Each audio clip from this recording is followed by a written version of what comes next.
वक्त है न्यूज़ का। ये नजर डालते हैं इस वक्त के न्यूज़ पे। श्री शांति स्वरूप कृषि इंटर कॉलेज हापुड़ के वरिष्ठ शिक्षक अजय कुमार मित्तल ने श्री रामचरितमानस को एक छोटे से कांच की प्लेट पर अंकित कर इंडिया बुक ऑफ रिकॉर्ड में नाम दर्ज कर जनपद का नाम देश में रोशन कर दिया है। इस उपलब्धि पर शहर के अनेक गणमान्य लोगों ने उन्हें बधाइयां दी हैं। आज शुक्रवार को विद्यालय में सदर विधायक पालिका चेयरमैन सहित अन्य अतिथिगण उनकी प्लेट का विमोचन किया। रश्मि मित्तल, वाइफ ऑफ अजय कुमार मित्तल। तो कैसा लग रहा है आपको? बहुत ही अच्छा लग रहा है, प्राउड फील हो रहा है। ये कहा जाए कि यकीन ही नहीं आ रहा कि इतना बड़ा काम हो गया। ये तो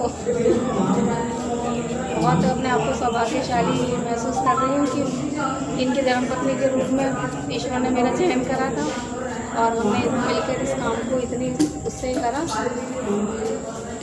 सौभाग्य है, बहुत खुश हैं हम लोग कि हमारे घर से इनके हाथों से ऐसा काम हुआ है, धार्मिक काम, और वो भी ऐसे समय में जिस समय में राम मंदिर बनकर तैयार हो रहा है। तो और भी दुगनी खुशी और दुगना उत्साह है। अब आगे के लिए प्रयास है कि और भी अच्छा करें। इन्हें प्रेरित कर रहे हैं सबके सब मिलकर कि और भी अच्छा कुछ करें।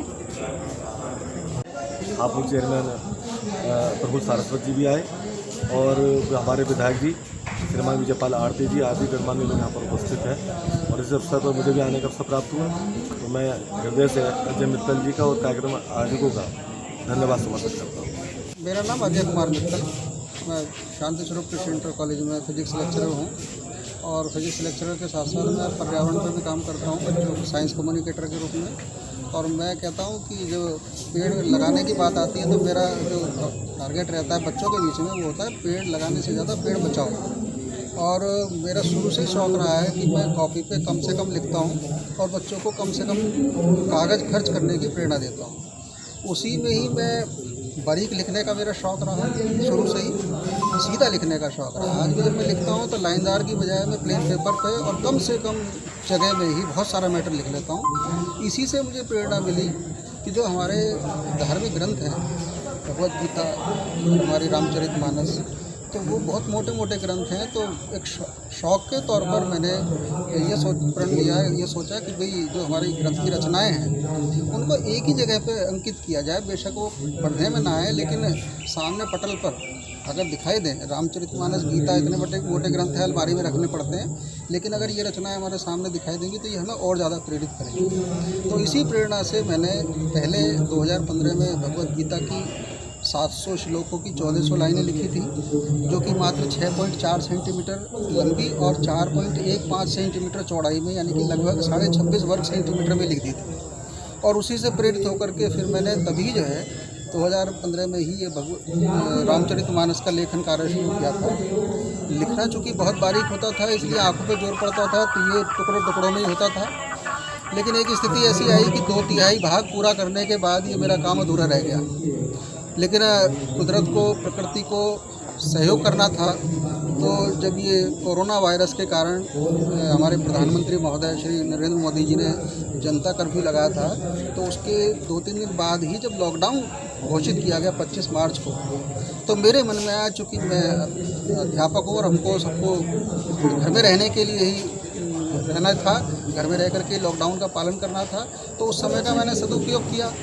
और सदुपयोग ये किया कि फिर मैंने जैसे 27 मार्च से इसको लिखना शुरू किया 5:30 से, और 5:30 बजे शुरू की, पहली लाइन लिख ली। जो बचा हुआ कार्य 1/3 था उसको पूरा करने के लिए, और ये करते करते मैंने 17 अप्रैल को रात को 11 बजे मेरा जो है ये काम पूरा हुआ। तो सर कितना टाइम लगा कुल लिखने में? देखिए, इसमें जो प्लेट है, इस प्लेट की लंबाई 30.5 सेंटीमीटर है, पूरी 1 फीट, और जो चौड़ाई है इसकी वो 16.05 सेंटीमीटर है, यानी कि 6.5 इंच के करीब है। और इसमें 300 पंक्तियाँ हैं, और एक पंक्ति लिखने में ही उसमें करीब 30 दोहे, सौठे, चौपाई आदि आती थी।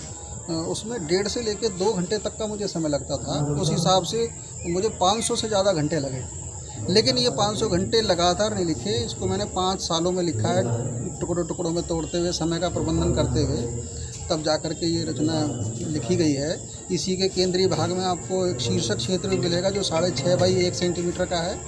उसमें बीच में 1.25 वर्ग सेंटीमीटर में आपको 12 देवताओं के दर्शन होंगे, वो भी मैंने सुई से उकेर करके बनाए हैं।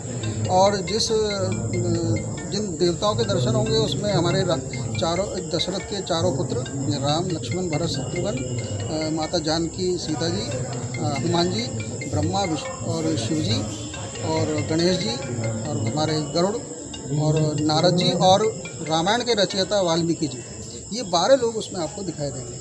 लेकिन चूंकि रचना बहुत बारीक है, इसका फ़ॉन्ट मुश्किल से 1.5 से लेके 2 पॉइंट के बीच का फ़ॉन्ट है, जो मैंने अपना कैलकुलेशन किया है।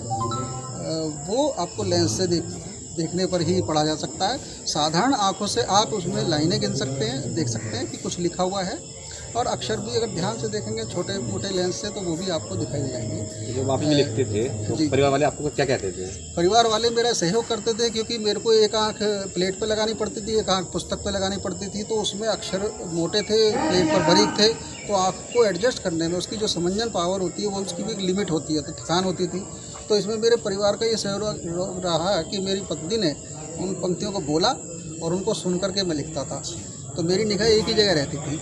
तो इसमें तो मेरी पत्नी का इतना सहयोग है कि मैं उनका हमेशा आभारी रहूँगा। बिना उनकी, और देखिए परिवार मिलकर के जब कोई काम करता है तभी इस तरह की रचना आ पाती है। तो मुझे सौभाग्य है कि मेरा परिवार ने मेरा हर समय हर कदम पर इसमें कहीं कोई व्यवधान पैदा नहीं किया, बल्कि और इतना सहयोग किया कि शायद मैं अगर निराश होता था तो मेरी निराशा को वो दूर कर। हापुड़ से सी न्यूज़ संवाददाता रुस्तम सिंह की रिपोर्ट। इस वक्त के न्यूज़ में इतना ही। बाकी देश और दुनिया से जुड़ी बड़ी खबरें जानने के लिए विजिट करें हमारी वेबसाइट cnewsbharat.com पर, और अपडेट रहने के लिए डाउनलोड करें प्ले स्टोर से सी न्यूज़ भारत ऐप। बने रहिए सी न्यूज़ के साथ, हर खबर आपके साथ, आपके हाथ।